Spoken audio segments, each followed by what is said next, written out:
मसालेदार सब्जी बिरयानी का ठेला। रामपुर गांव की गलियों में शाम होते ही एक ऐसी खुशबू तैरने लगती थी जो लोगों को अपने घरों से खींच लाती थी। ये जादू था सरोज देवी की मशहूर मसालेदार सब्जी बिरयानी का। न दौलत का नशा, न शोहरत की भूख, बस एक ही जुनून, लोगों को स्वादिष्ट खाना खिलाना। सरोज के परिवार में कोई नहीं था, औलाद उसकी कभी हुई नहीं और पति की मौत भी कुछ समय पहले ही हो गई थी। अरे वाह बहन जी, कसम से आज तो आपने कमाल ही कर दिया। ऐसा जायका तो शहर के महंगे रेस्टोरेंट में भी नसीब नहीं होता। आखिर कौन सा गुप्त मसाला डालती हैं आप? बिल्कुल सही कहा भाई, एक प्लेट खाकर ऐसा लगता है जैसे अभी और गुंजाइश बाकी है। बहन जी, हमें भी तो बताइए इस बेमिसाल स्वाद का राज क्या है? अरे बहन, राज मसालों में नहीं होता, ये तो बरसों की तपस्या है और तुम लोगों के लिए मेरे दिल में जो मोहब्बत है वही इस बिरयानी में उतर आती है। मैं खाना पेट भरने के लिए ही नहीं, दिल खुश करने के लिए भी पकाती हूँ। सच कहूँ, हम खुश नसीब हैं जो हमारे गांव में आपके हाथ का अन्न मिलता है। ऊपर वाला आपके हाथों में ये बरकत हमेशा बनाए रखें। सरोज के लिए ये तारीफें ही उनकी कमाई थी। हर रोज शाम को उनका ठेला लगता और रात तक पतीले खाली हो जाते। एक दोपहर सरोज अपने आंगन में बिरयानी की तैयारी में मगन थी। वो तरह तरह की सब्जियां काटने की तैयारी करने में लगी हुई थी। बिरयानी बनाना सिर्फ एक काम नहीं, बल्कि मसालों की सही मिक्सदार और सबसे बड़ी चीज, बनाने वाले की नीयत साफ होनी चाहिए। अगर मन में खोट हो तो खाने को बेस्वाद कर देते हैं। तैयारी पूरी करके सरोज अपना ठेला धकेलते हुए चौराहे पर पहुंची। कुछ ही देर में उसके यहाँ पर कई ग्राहक आने लगे और उसकी बिक्री होती गई। ग्राहकों के जाने के बाद एक पुराने कपड़े में एक लड़की जो भूख से बेहाल लग रही थी उसके पास आकर रुकती है। काकी, भगवान के लिए कुछ खाने को दे दीजिए। 2 दिन से पानी के अलावा अन्न का एक दाना गले से नीचे नहीं उतरा। बहुत जोरों की भूख सता रही है। घबराओ मत बेटी, यहाँ कोई खाली पेट नहीं जाता। पर तुम इस इलाके की तो नहीं लगती। कौन हो तुम? कहाँ से आई हो? जी, मैं पड़ोस के कस्बे से आई हूँ। मेरा नाम सोनिया है। लोगों की जुबान से आपकी दरियादिली और आपकी बिरयानी के चर्चे सुने थे। मैं अनाथ हूँ काकी, सिर पर न छत है न कोई अपना। सोचा शायद यहाँ कुछ आसरा मिल जाए। बस बस, और कुछ मत कहो। तुम जितना चाहो उतना खाओ। ये लो गर्मा गर्म सब्जी बिरयानी। सोनिया ने ऐसे खाना शुरू किया जैसे जन्मों की भूखी हो। पेट भरने के बाद उसके चेहरे पर थोड़ी रौनक लौटी। आपका ये कर्ज मैं जिंदगी भर नहीं उतार पाऊंगी। अगर आप न मिलती तो शायद मैं भूख से मर जाती। आज के दौर में इंसानियत आप में ही जिंदा बची है। ये सब ऊपर वाले की मर्जी है बेटी। अच्छा, अब आगे का क्या इरादा है? रात कहाँ काटोगी? कुछ पता नहीं काकी, कहीं न कहीं सो जाऊंगी और सुबह कहीं कुछ काम ढूंढ लूंगी। अरे ऐसे कैसे कहाँ जाकर रहेगी बेटी? जवान लड़की है, यूँ रात में अकेले भटकना ठीक नहीं। सुन, मेरा भी इस भरी दुनिया में कोई नहीं है। घर की दीवारों को काट खाने वाली तन्हाई है। अगर तुझे ऐतराज ना हो तो तू मेरे साथ रह ले। मेरा बुढ़ापा कट जाएगा और तुझे छत मिल जाएगी। हम माँ बेटी की तरह रहेंगे। क्या सच में आप मुझे से अनजान को अपने घर में जगह देंगी? आपका दिल बहुत बड़ा है, मुझे मंजूर है, मैं आपकी सेवा करूंगी। मैंने जिंदगी की धूप में बाल सफेद किए हैं बेटा। इंसान की फितरत पहचानती हूँ। तेरी आंखों में सच्चाई दिखी इसलिए कहा। चल, अब से तू मेरे साथ ही रहेगी। उस दिन से सोनिया की किस्मत बदल गई। वो सरोज काकी के साथ रहने लगी। सुबह बाजार से सामान लाना, सब्जियां काटना, धोना और चावल चुनना, वो सब काम लगन से करने लगी। सरोज को भी एक सहारा मिल गया था। काकी, एक बात पूछूं? आप ऐसा क्या जादू करती हैं कि बिरयानी की खुशबू से ही भूख लग जाती है? मैं भी वही सब डालती हूँ पर वैसी बात नहीं आती। अरे पगली, हुनर हाथों की लकीरों में नहीं सब्र में होता है। जल्दबाजी करोगी तो जायका रूठ जाएगा, इसलिए प्यार से और आराम से खाना बनाना चाहिए। रहने दीजिए काकी, आप जरूर कोई मंत्र पढ़ती हैं पतीले पर जो मुझे नहीं बता रही। हाँ भाई, प्यार का मंत्र है वो। चल अब बातें कम कर, ग्राहक आने वाले हैं, तैयारी तेज कर। अब दोनों का काम बहुत अच्छा चल रहा था, लेकिन कहते हैं ना कि वक्त हमेशा एक जैसा नहीं रहता। एक दिन ठेले पर खड़े खड़े सरोज काकी को चक्कर आ गए थे। सोनिया, मुझे कुछ ठीक नहीं लग रहा। आंखों के आगे अंधेरा छा रहा है, शरीर साथ नहीं दे रहा आज। पानी पीजिए, सुबह से धूप में खड़ी हैं, शायद लू लग गई है। आप ऐसा करिए, आप घर चलिए, आप घर जाकर चारपाई पर लेट जाइए। आप फिक्र मत कीजिए, मैं ठेला संभाल लूंगी। ठीक है सोनिया, बस तुम ध्यान देना कि ग्राहक खाली पेट ना लौटे। पर आप अकेले कैसे जाएंगी? मैं छोड़ आती हूँ। अरे नहीं बेटी, मैं चली जाऊंगी, तू काम पर ध्यान दे, मैं चलती। सरोज लड़खड़ाते हुए कदमों से घर चली गई। अब सोनिया ही मसालेदार सब्जी बिरयानी के ठेले पर लिए खड़ी थी। कुछ देर बाद, अरे वाह सोनिया, आज तो गल्ला तुम संभाल रही हो। क्या बात है, रंगत ही बदल गई है तुम्हारी। जी रमेश भाई, वो काकी की तबीयत खराब है तो बस जिम्मेदारी निभा रही हो। बताइए, मसालेदार सब्जी बिरयानी पैक कर दूं या यहीं खाएंगे? नहीं नहीं, एक प्लेट यहीं लगा दो। अब अगले 2 दिन तक भी सरोज की तबीयत ठीक नहीं होती तो सोनिया ही ठेला लेकर बाजार आती, लेकिन रमेश अपनी आदत से मजबूर था। गांव में लोग उसे गिरगिट कहते थे। वैसे एक बात माननी पड़ेगी, तुम्हारे हाथ में भी वही जादू आ गया है जो सरोज काकी के हाथ में था। पर सच कहूँ तो मेरे मन में एक सवाल खटकता है, खून पसीना तुम बहाती हो, मेहनत तुम करती हो, और मलाई कौन खा रहा है? ये क्या कह रहे हैं आप? सब सरोज काकी का ही तो है, उन्होंने मुझे सड़क से उठाया था। अरे बहन, कब तक एहसान के बोझ तले दबी रहोगी? सरोज बहन का बुढ़ापा आ गया, कल को उनकी आंख बंद हो गई तो क्या होगा? सुना है वो अपना सब कुछ अनाथ आश्रम को दे देंगी, तुम्हारे हाथ क्या आएगा? तुम तो बस एक मुफ्त की नौकर बनकर रह जाओगी। मैं नौकर नहीं, उनकी बेटी हूँ। अरे वो बेटी मानती तो तुम्हें तो हिस्सा मिलता ना। दुनिया बहुत मतलबी है, अपना भविष्य देखो, तुम्हारे पास हुनर है, कब तक दूसरों की तिजोरी भरोगी? ऐसा कहकर वो तो अपना काम करके निकल गया, लेकिन उसके शब्द सोनिया के दिमाग में हथौड़े की तरह बजने लगे। शाम को जब वो घर पहुंची तो उसका मन मैला हो चुका था। सोनिया बेटी, आज भी ठीक कमाई हुई होगी, काफी समय लगा दिया लौटने में। लाभ आज की बिक्री के पैसे दे, संदूक में रख देती हूँ। जी। उस सारी रात वो बस करवटें बदलती रही। रमेश की बातें उसके कानों में गूंजती रहीं। ये सब बातें उसे सोने नहीं दे रही थी। रमेश भाई सही कह रहे थे, मैं यहाँ घिसती रहूंगी और अंत में खाली हाथ रह जाऊंगी। मुझे अपना इंतजाम खुद करना होगा, ये बुढ़ी मेरी सगी थोड़ी है। फिर लालच में अंधे होकर सोनिया ने रात के अंधेरे में संदूक से जमा पूंजी निकाली और चुपचाप घर से निकल गई। सुबह जब सरोज की आंख खुली तो घर में सन्नाटा था। सोनिया, सोनिया।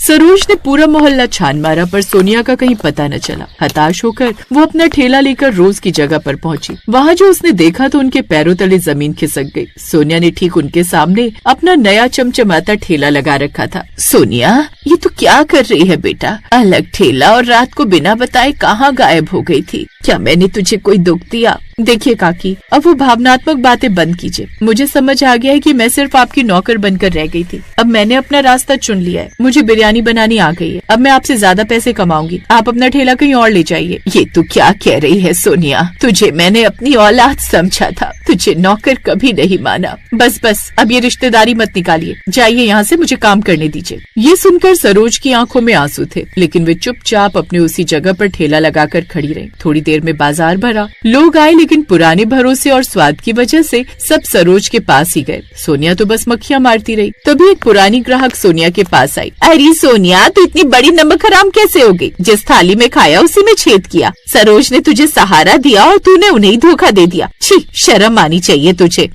जिसे खाना है खाए, वरना रास्ता नापे। मुझे किसी के लेक्चर की जरूरत नहीं है। सोनिया का घमंड और बदजबानी आग की तरह फैल गई। ऊपर से बिना सरोज के प्रेम और अनुभव के सोनिया की बिरयानी में वो बात ही नहीं थी। अब सोनिया का नया ठेला बदनाम हो गया। ग्राहक आते और बुराई करके चले जाते। चुराए हुए पैसे खत्म होने लगे। आखिरकार सोनिया को भारी घाटा हुआ और उसे ठेला बंद करना पड़ा। वो फिर से उसी हालत में आ गई जहाँ से सरोज ने उसे उठाया था। ठोकर लगने के बाद उसकी अक्ल ठिकाने आई। एक सुबह फटे हाल और रोती हुई वो सरोज के कदमों में जा गिरी। काकी, मुझे माफ कर दीजिए, मैं पापी हूँ। मैं बहकावे में आ गई थी। मुझे लगा पैसा ही सब कुछ है। मैंने आपके प्यार का गला घोट दिया। मुझे माफ कर दीजिए। चुप हो जा पगली, क्यों रोती है? नहीं काकी, मैंने बहुत बड़ा गुनाह किया है। मेरा हुनर बेकार है। मेरा हुनर बेकार है आपके बिना। मुझे समझ आ गया कि बिरयानी सिर्फ चीजों से नहीं, बड़ों की दुआओं से बनती है। मुझे वापस ले लीजिए। मैं हमेशा आपके साथ रहना चाहती हूँ। देख सोनिया, सुबह का भूला अगर शाम को घर लौट आए तो उसे भूला नहीं कहते। इंसान गलतियों से ही सीखता है। और सुन, वो पैसे जो मैं जोड़ रही थी वो मेरे साथ ऊपर थोड़ी जाते। वो सब तेरे लिए ही तो थे। मेरा वारिस तो तू ही है। काकी, आप देवी हैं। मैं कसम खाती हूँ अब मरते दम तक आपका साथ नहीं छोड़ूंगी। फिर सरोज ने उसे गले लगा लिया। उस दिन के बाद रामपुर गांव में फिर से वही रौनक लौट आई। दोनों मिलकर जब बिरयानी बनाती तो उसमें सिर्फ स्वाद नहीं बल्कि अटूट रिश्ते की महक भी होती। एक पुरानी कहावत है कि दूसरों की चिकनी चुपड़ी बातों में आकर अपनों का विश्वास नहीं तोड़ना चाहिए। हुनर के साथ साथ नियत साफ हो तभी बरकत होती।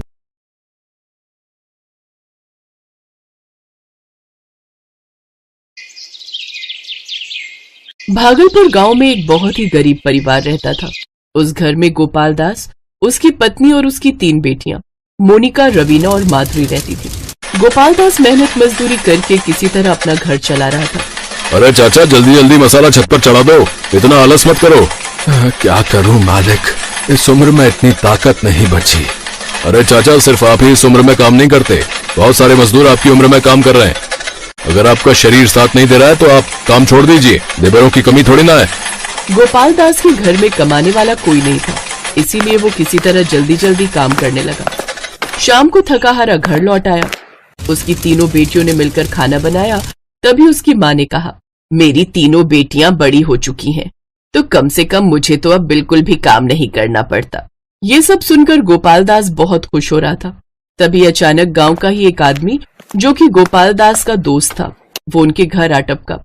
अरे बहन जी, बुढ़ापे में आपको तो आपकी बेटियां आराम दे रही हैं, लेकिन काश आपका एक बेटा भी होता तो गोपाल दास जी की भी कुछ मदद हो जाती। जहां अभी तक अब खुद की तारीफें सुनकर तीनों बेटियां मुस्कुरा रही थी, राकेश की ये बात सुनकर उनके चेहरे से हंसी गायब हो गई। अरे मोनिका, रवीना, माधुरी, तुम तीनों अंदर जाओ। गोपाल दास की पत्नी और उसकी तीनों बेटियां अपने अपने कमरे में चली गईं। अरे भाई साहब, इस तरह की बातें कम से कम मेरी बेटियों के सामने तो मत बोला करो। अरे गोपाल भाई, मैं तो तुम्हारी ही भलाई के लिए कह रहा था। मैं तुम्हें मेहनत मजदूरी करते हुए देखता हूँ तो बड़ा दुख होता है। अभी तक तुमने अपनी तीनों बेटियों की शादी तक नहीं की। अरे कम से कम दामाद आ जाते तो दामाद ही कोई मदद कर देते। भाई साहब, मैंने अपनी बेटियों को किसी दूसरे के भरोसे नहीं पाला है, और न ही मुझे अपने दामादों से कोई मदद चाहिए। अगर ऐसा कुछ होता तो मैं बेटियां पैदा ही नहीं करता। दुनिया में लाखों लोग गरीब हैं तो क्या हमेशा रोना ही रोते रहते हैं क्या? तुम्हारा बेटा भी तो जवान हो चुका है, 30 साल की उम्र हो गई, न उसको कोई अपनी लड़की देने को तैयार है और न ही वो कोई काम करता है। दिन भर आवारा घूमता रहता है। मेरी बेटियां कम से कम अपनी माँ की मदद तो कर रही हैं। चलो गोपाल दास भाई, आप खाना खाओ, मैं भी घर जाता हूँ। मेरी बीवी खाने पर मेरा इंतजार कर रही होगी। हाँ हाँ, जल्दी घर जाओ। तुम्हारा बेटा भी दारू पीकर कहीं से आ ही रहा होगा, उसको भी तो संभालना पड़ेगा तुम्हें। इतना बोलते ही राकेश वहां से 9-2-11 हो गया। रात में तीनों बहनें, मुझे तुम दोनों से बहुत जरूरी बात करनी है। अगर यहाँ पर हम लोग बात करेंगे तो हो सकता है हमारे माता पिता सुन ले, इसीलिए कल अपने खेतों के पास सुबह सुबह चलेंगे हम लोग। ठीक है दीदी। अगले दिन मोनिका, रवीना और माधुरी अपने खेतों के पास चली गई। मोनिका दीदी, अब बताओ। माधुरी, रवीना, कल जो राकेश चाचा आए थे, उन्होंने जो भी बात कही एक तरीके से सही ही कही। कौन सी बात? हम तीनों लड़कियां हैं, ज्यादा से ज्यादा हम तीनों अपनी माँ की खाना बनाने में ही मदद करते हैं। राकेश चाचा ने कहा था कि अगर हमारा एक भाई होता तो वो पापा की भी मदद करता। राकेश चाचा के कहने का मतलब ये था कि एक लड़का ही अपने बाप की मदद कर सकता है। दीदी, क्या लड़कियां अपने बाप की मदद नहीं कर सकती? बिल्कुल कर सकती हैं, लेकिन हम तीनों आखिर करेंगे क्या? कुछ भी करना पड़े, लेकिन जल्द से जल्द हम तीनों को ही मिलकर अपने पापा को लेबरी करने से रोकना होगा। दीदी, ऐसा करते हैं, हमारे गांव से 2 किलोमीटर दूर चौराहे पर थोड़ी बहुत दुकानें, बहुत सारे सलवार सूट और साड़ियों की भी दुकानें, क्यों ना हम वहां चलकर अपने लिए कोई नौकरी ढूंढे? हाँ, ये तूने बिल्कुल सही कहा माधुरी। वो तीनों पैदल ही 2 किलोमीटर उस मार्केट में गई। वहां पर सबकी खुद की छोटी छोटी दुकानें थी। तीनों बहनें वहां काम मांगने लगी। अरे बिटिया, हमारे पास आसपास के कुछ गांव वाले ही कपड़े खरीदने आते हैं। हम लोगों की दुकान किसी शहर में तो है नहीं जो हम पगार देकर किसी दूसरे को काम पर रखें। उन तीनों ने बहुत सारी दुकानों पर नौकरी ढूंढी, पर उन्हें कहीं भी काम नहीं मिला। थक हार कर वो लोग अपने घर की तरफ वापस लौट आई, लेकिन तभी रास्ते में उन्हें बहुत सारी भीड़ दिखाई दी। रवीना, माधुरी, ये गांव वाले कहाँ जा रहे हैं? दीदी, लगता है सारे गांव वाले ये गांव छोड़कर हमेशा हमेशा के लिए जा रहे हैं कहीं। अरे चलो इन गांव वालों से ही पूछते हैं। तभी अचानक मोहिनी की नजर अपने पापा के दोस्त राकेश पर गई। अरे राकेश चाचा, ये सारे गांव वाले कहाँ जा रहे हैं? आप भी बहुत तेजी में भागे जा रहे हो, ऐसा लग रहा है जैसे वहाँ कोई प्रसाद बट रहा हो। अरे बेटिया, हमारे लिए वो प्रसाद ही है। अरे तुम्हें पता है, पास वाले गांव में वही बिरयानी वाला आया है जो हर साल सिर्फ 2 या 3 बार ही आता है, इसीलिए सारे गांव वाले उसकी बिरयानी खाने जा रहे हैं। मुझे जाने दो, वरना ये लोग आगे निकल जाएंगे, हाँ तो सारी बिरयानी भी खत्म हो जाएगी। हाँ। इतना कहकर राकेश उन गांव वालों के साथ वहां से चला गया। ये गांव वाले भी ना बिरयानी के पीछे बिल्कुल पागल हो जाते हैं। जब भी बेचारा वो बिरयानी वाला आता है, गांव वाले उस पर टूट पड़ते हैं। इसी बात का फायदा उठाकर वो बिरयानी वाला बहुत महंगी बिरयानी बेचता है, फिर भी ये गांव वाले खाने पहुंच जाते हैं। खैर, पैदल चलते चलते वो तीनों किसी के घर में घुस गई। वो घर उनकी सहेली रानी का था। अरे रानी, इस गांव में सिर्फ तुम्हारे घर खुला देखा तो तुम्हारे घर चले आए। सारे लोग बिरयानी खाने गए, तुम नहीं गई? तुम तीनों तो जानती हो मेरी माँ बंगाली है और हम लोग के लिए बिरयानी तो बहुत ही नॉर्मल चीज है। पता नहीं गांव वाले क्यों पागल रहते हैं बिरयानी के पीछे। तुम्हारी माँ बंगाल की है तो उन्हें तो जादू टोना आता ही होगा। अरे रवीना, कैसी बातें कर रहे हो? हर बंगाली को जादू टोना थोड़ी ही आता है, ये तो सिर्फ कहने की बात है। रवीना, माधुरी, चलो हम लोग अपने घर चलते हैं। हम तीनों सुबह की निकली हुई हैं, माँ हम तीनों का इंतजार कर रही होगी। तीनों अपने घर पहुंच गई। घर पहुंचकर तीनों बहनें एक बार फिर से वही सोचने लगी कि आखिर अब क्या किया जाए, क्योंकि काम धंधा तो किसी को मिला नहीं, और उस गांव में जब लड़कों को काम नहीं मिलता तो लड़कियों को कहां से मिल जाएगा। तभी अचानक मोनिका के दिमाग में एक प्लान आया। मुझे लगता है नौकरी मिलना आजकल के टाइम पर बहुत मुश्किल है। तुम दोनों ने देखा, पूरे गांव वाले बिरयानी के पीछे पागल हैं।